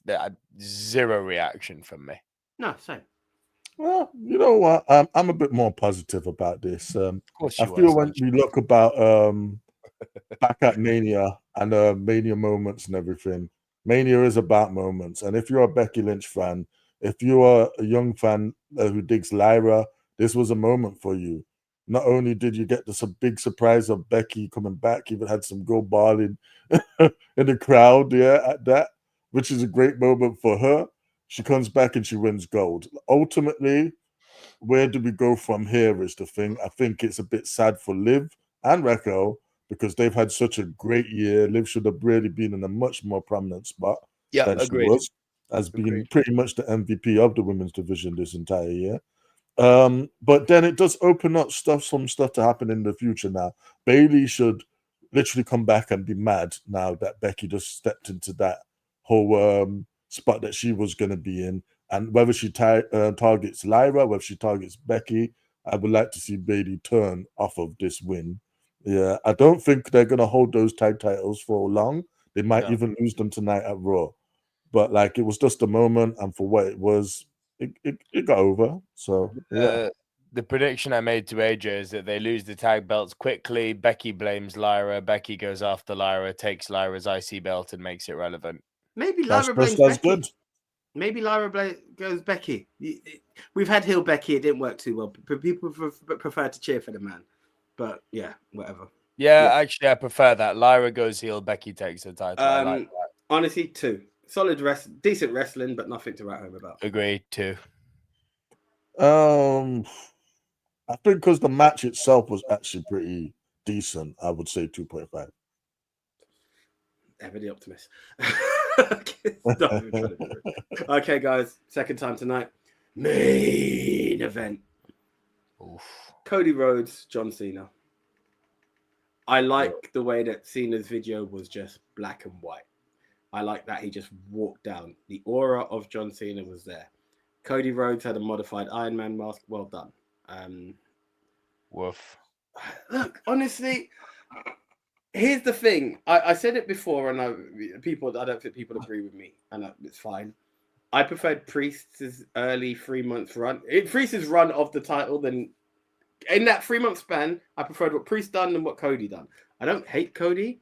He doesn't wow me. I understand what he's doing for the company, and I love it. Seeing him live at Raw, that house show we went to, Tone, for sure, I understand the magnetism. They could have done more with this. So much more could have been done. And Travis Scott being the thing that makes Cena smell like, oh, here's my ace in the hole. Ooh. You're not going to sell me on that, man. You're not going to sell me on that.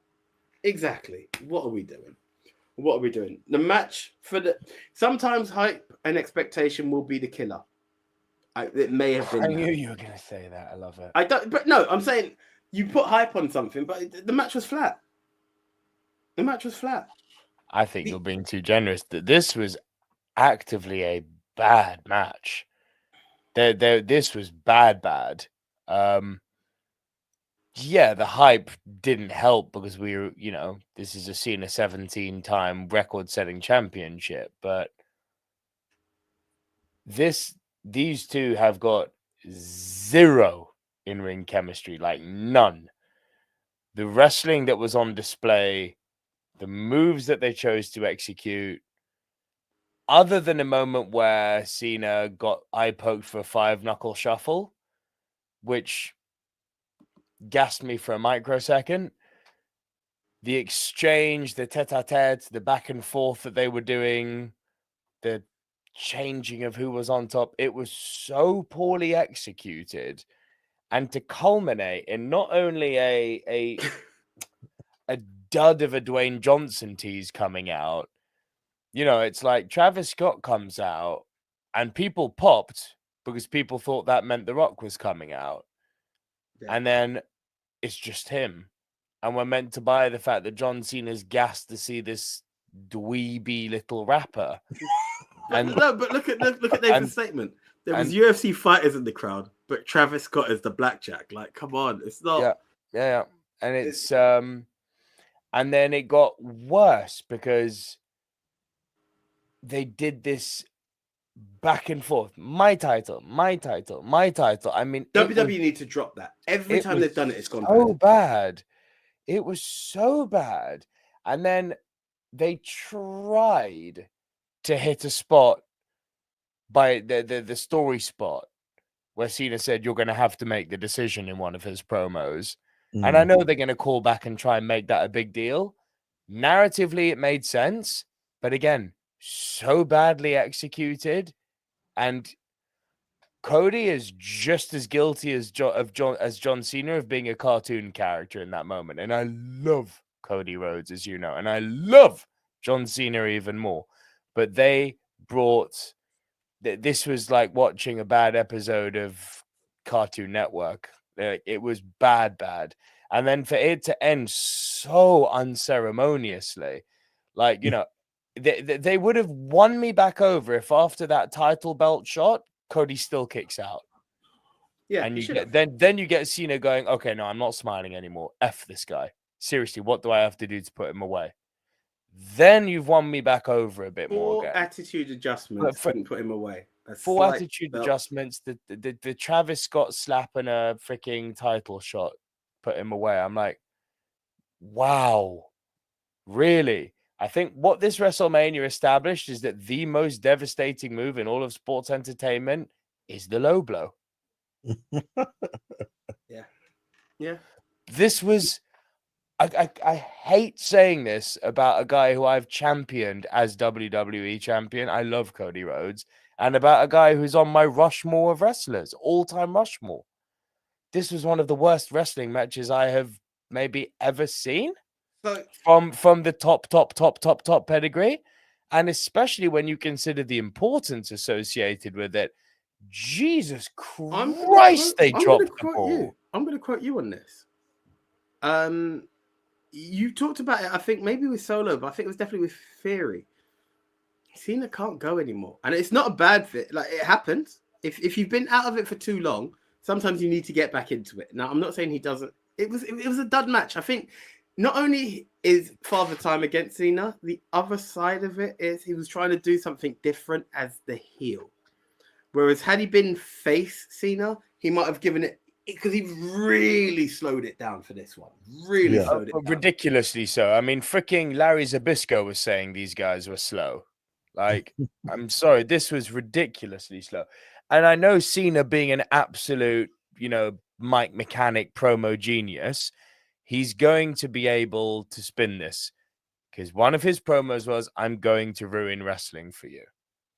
But I mean, he certainly delivered in terms of ruining a WrestleMania main event. Well, he's smart enough that he's going to make this part of his story, because say what you will about his in-ring, he's still one of the best minds in wrestling when it comes to being able to put a spin on something. So I anticipate he'll manage to salvage this with his mic work. Sorry to interrupt you. That sounds like a clickbait statement. Can you move on? Exactly. You see what I mean? Genius. Absolute genius. Absolute genius. Now, I'm evaluating in-ring, and that goes down as an all-time bad match for me. Yeah, the match itself, like, I do think there was an element of John Cena playing up to like his newfound character and trying to go ultra slow on purpose, and I'm pretty sure there's some reality of that mixed in with he really can't. But so this is his excuse. Yeah, but for sure. Ultimately, like, that's what ruined it. Is, again, it's just kind of even going back to WrestleMania 39, like where it was like in the match, we was thinking, all right, this is going to progress to like the third act of the match now. Like this was just a build up. All right, here comes the meat, yeah, and then it just ends. Like, and with this one, it's far more worse, because narratively, you have built this whole thing up with The Rock and Travis Scott being like part of this new Cena super heel group and everything, and The Rock is nowhere to be found. This whole thing started with a man asking to sell his soul to someone, yeah, and then he's not on there. Let me tell you something. I know scheduling conflicts and The Rock might be busy, but if there was ever the slightest chance you could have made Mania, you should never have been part of you should have never been part of the show. Yeah. Like why? Yeah, why?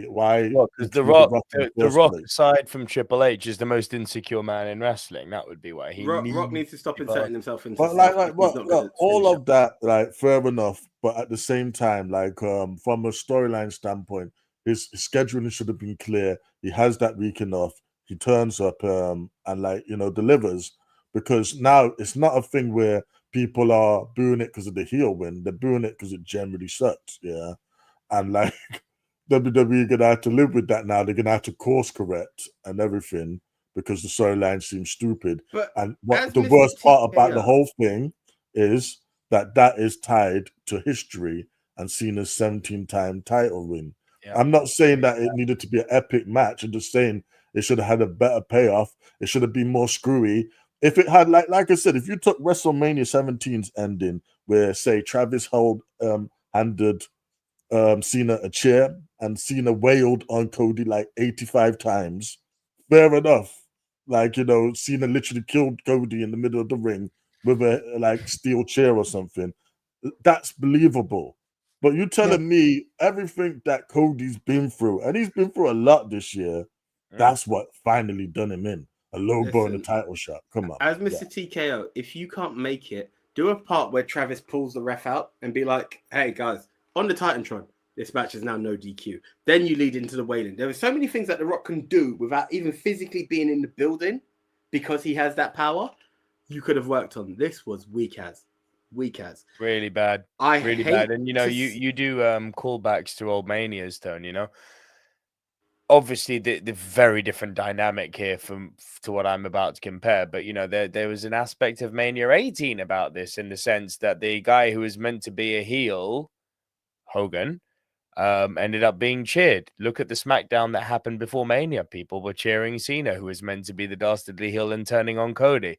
Like, they could have. I'm not saying it's the same as Mania 18, obviously, but I'm saying that there was so much potential and scope for them to have fun with this in a multitude of ways, and they failed to deliver so badly with this match. Mm. It's really heartbreaking for me, because you guys know how much of a Cena guy I am. For me to see that as this his is a last dream Mania match for you, match was dare I like, say. sorry. Taking the two people, this is a dream match for you, and it just couldn't deliver. It really was. It really, really was. This hurt me yesterday. Mm. I hate to say this about two guys who are at the top of the company, merch sellers beyond, and all sorts, who can own the crowd in their hands. 1.5. It's gonna sound crazy. I think it's too generous. One just sounds. Maybe it is a one. I don't know. I'm sorry. I think this is a 1-star match, and I think Uncle Dave's gonna be even harder on it than we are. But this failed so ceremoniously. It's like the hype was there, it didn't live up to it. The historical record was there, and it felt, when the bell rang, like it was irrelevant. The match itself unfolded sloppily. The finish is an all-time low. Like, I'm genuinely pulling for two guys who I should find something very easy to find to love. I am really struggling to find anything redeeming about this match. I can't. This was a dud. An absolute here's something dud. I'm going to say. A 1-star. Here's something I'm going to say, and you've done it, I've not. I'm not a fan of KO versus Austin. Looking back, you said the match was better than it seemed like watching live. It may have that, and I think that's why I'm giving it the benefit of 0.5. I wasn't there for KO Austin. You weren't there live, but we watched it, and we thought it was shit. Yes, I swore. We thought it wasn't great. You watched it back. You said it was better the second time round. Yeah. It's got good rewatchability. This may have that in it. And I think I'm giving it the benefit of the doubt.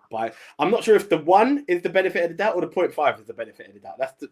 Because there was a part of me that thinks even 0.5 stars could be. Yeah, I'm leaning that way too. It's the only reason it's getting a 1 is because it's my two guys in it. Like that's the redeeming factor, is it's two guys who I love. But awful. Where do you sit? Even Mr. Optimist has to get it on this action here, man. Like, it was beyond disappointing. It wasn't necessarily just a match, but the booking around it and the ultimate payoff. There was no payoff. I know they're gonna try and sell that as, that was the point, but we all know you're lying. So, like, you can miss us with that jazz, isn't it? Yeah. I would say, coming off this, I don't want to see Cody for a while. I don't want to see him just being back on SmackDown, be like, "Oh, I'm sorry, I let you down." No, let Cody go sit at home for a while, innit? Yeah. But due to see Cena on Raw, I'm sure he's gonna say something to further the storyline. He'd be technically walking away. Yeah, he will. He will have a moment where he does something tonight. Hopefully that redeems this somewhat. But I am gonna give it a little bit of a higher, because I do think Cena winning, which is ultimately what I wanted, that did happen. Like I said, you did pay off Cena at least becoming heel by having him become 17-time champion. Yeah. So on that merit, I will give it slightly higher than I feel, and I'll give it a 1.5. Yeah, the match was bad though that we're all in that territory for a match of this magnitude, caliber, and historical importance. Terrible. Absolutely terrible. Yeah, really horrible. And they had us eating out their hand after Elimination Chamber and that initial Cena promo, locked in. Yeah, even last week's promo was amazing. It was really good, really, really good. They dropped the ball so hard on this. I'm still in a little bit of a state of shock that they've dropped the ball this badly on something like this. Mm-hmm. And now what AJ just said actually makes it worse because they really could have done that. Just like had the lights blacker out and the Rock come out of the Titantron. And hell, that would have got hella bruise and fed into all of this. But yeah, just change the match about 3-4 times. Oh, it's no count out. Oh, now it's no interference. Now it's falls count anywhere. Yeah, just make something happen to pay off that storyline that Cena sold his soul to the Rock. Even the post production was a fail. Like, where were the cameras on Mama Rhodes and his daughter? And like, there was no sort of, oh my God, Cody's been screwed. They didn't even sell me on that. It was like, I go back to nothing it. went into this. I go back to it. If you're Randy Orton and Triple H and you follow Shawn Michaels and Undertaker, there's not much you could do to change the match. It's done. You know you're over. If you're John Cena and Cody Rhodes and you saw what night one delivered as a main event, we're up all night. We're up all night and we are fixing the hell out of this. Dwayne, you record it on your damn phone. You're saying these 4 lines for us to be like this match, that, but there was nothing in this match. Absolutely nothing. And again, I'm sorry, like the callback to when the big surprise coming out was Travis Scott. 1, it was annoying that it was Travis Scott. 2, it was annoying that he took 4 business days to walk down to the ring. Yeah. And like, 3, like when he was there, what did he actually do? Yeah. And like the worst part about it is Cena laughing like, you're in trouble now from Travis. Yeah. He's going to serenade you. Ridiculous. What else can he do? What else can He Travis played do? that song. That was the ultimate heel move of the night. Playing that fiend like 1,000 times, isn't it? That was the heel move of the night. It was ridiculous, and I actually think it was quite insulting. I hate to drop the I-bomb, but it was a bit insidious from WWE because they know that having Travis Scott's music drop, everyone's going to go, oh, Rocky's coming. Yeah. Triple H is on record saying he knows wrestling fans are not stupid. In that sense, we're not. You play a freaking song about a guy from a guy who's coming out as Dwayne's lapdog. We're expecting Dwayne to come out because that's the story you've told us so far. It felt like McMahon. I hate to say it. It felt like we were being trolled a bit. Look, I don't know if it's Dwayne to blame. Oh, it was. There's so many you people. You shouldn't troll your fans like that, man. It's just wrong. It felt trolly. That is it. It felt like they were trolling us, sending Travis out. Like, if The Rock's not there, then don't send Travis out. Or let him come out with Cena and be a prick from then. Exactly. Let him be the freaking worm on the side, like, let him embrace his Friday character. Or just save him till the end when Cena's won by himself. Yeah, have Travis come out and congratulate him at the top of the stage. Whatever. We didn't actually need him to be a part of this match. Yep. There was even with as far as Travis is concerned, there were so many better ways to book this. I don't know. And we never will know. But whoever signed off on this, I mean, I know you're not listening, but God forbid you are. Have a look at yourself because you've really let people down on this one. So sad. It's sad. So sad to end on that note. Not in a heel, you've done the unthinkable way. No, you haven't. We might not watch Monday type of way. So, you need to just consider, paying off stuff. Yeah, you set up so well, and the execution, man. You pretty much Game of Thrones it. Yeah, you gave us gold, and then you did not stick the landing. Yeah. If it wasn't Cena, and this is something to think about, if it wasn't Cena who's just become Mr. 17, and we know it's the final run, Raw doesn't even feel like much must-watch TV. If this had been Roman who came out with that victory, it'd be like, whatever. I don't care what comes next. I want to hear what Cena says. That's the only thing, and it's the star power of Cena that makes you care about that. Of course. That's the sad bit of the that. GOAT. The only thing Michael Cole and I agree on. Guys, not the usual way we end, especially on a Mania. Yeah, and, even I could be redeeming at 39, and I loved every moment of Roman winning and The Rock not turning up, even though I felt ridiculously sad for the 2 guys who paid tickets hoping to see Dwayne. I feel if you were at 41, you were more offended than anyone could have been because there was no guarantee of The Rock at 39. this having the man who had that entrance is a definite disrespect. I will agree with you on that, Nick. I hadn't even thought of that. Well, I did because I felt it that night, but that is insidious. But look, there's nothing more to end on this. Very sad to end on such a high note. Yeah, I can like bring a bit of positivity to it. Like, of course you can. yeah, look, yeah, Mr. Positive. Although like the main event sets and everything, yeah, there is still stuff that we have to look forward to now. Like, for Heyman. instance, Dirty Dominic Mysterio, the new IC champion. I can't wait to see the fallout from that. I can't wait to see what Jacob does, like going on a tier with I his can't wait new to see Heyman and Seth Rollins. Yes, well, yeah, that's the main thing I was getting to. Like that's the thing. Not rather than what Cena's gonna say. Yes, I'm looking forward to that too, but I'm far more interested in what we're gonna do now that like Seth is aligned with Heyman.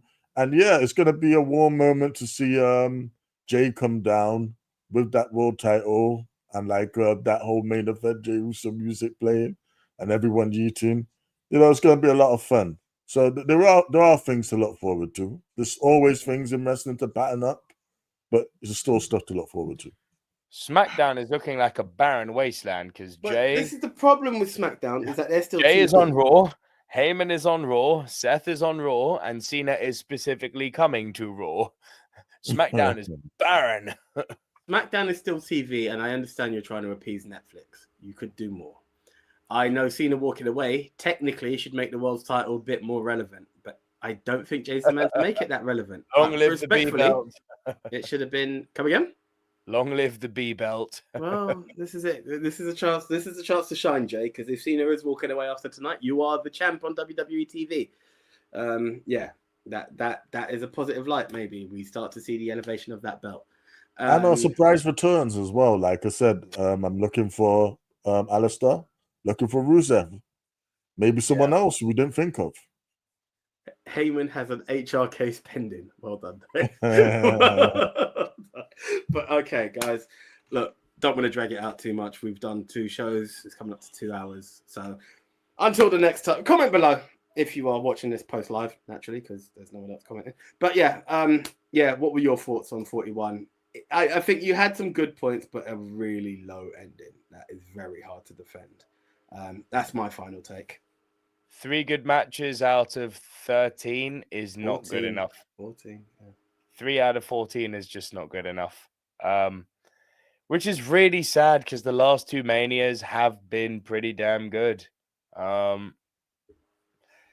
First Mania that Triple H has booked without the bloodline. Just putting that out there. Hasn't panned out well.